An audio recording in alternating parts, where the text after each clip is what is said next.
અત્યારે આસો નવરાત્રિનું મહાપર્વ સનાતન ધર્મ માટે ઉજવાઈ રહ્યું છે। આ નવરાત્ર દરમિયાન શક્તિ દેવીના નવ સ્વરૂપની પૂજા કરવામાં આવે છે। આ દિવસોમાં માના ભક્તો નવદુર્ગાનું વ્રત ઘટ સ્થાપન તથા પૂજન કરે છે। હિન્દુઓ નવરાત્રને પહેલા દિવસે ઘટ સ્થાપન કરે છે અને દેવીનું આહવાન તથા પૂજન કરે છે। તો 99 દિવસે માં શક્તિ અલગ અલગ સ્વરૂપ ધારણ કર્યા, પણ પ્રથમ નોરતે શૈલપુત્રી, તૃતીય બ્રહ્મચારિણી, તૃતીય ચંડલ ઘંટા, ચતુર્થી કુશમંડા, પંચમી સ્કંદ માતા, છઠ્ઠી કાલરાત્રી, સપ્તમી કાલરાત્રી, આઠમી મહાગૌરી અને નવમી સિદ્ધદાત્રી।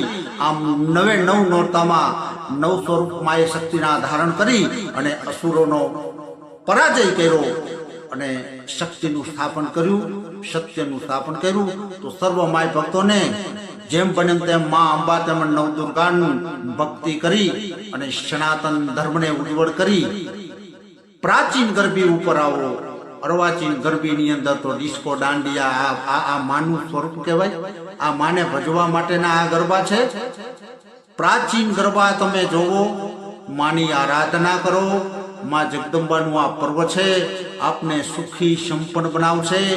વધુ નહીં કહેતા, જય માતાજી, જય નવદુર્ગા, જય જય મા અંબા, જય માતાજી। સર્વ સનાતન ભાઈઓનો જય જય, જય મા જોગ માયા।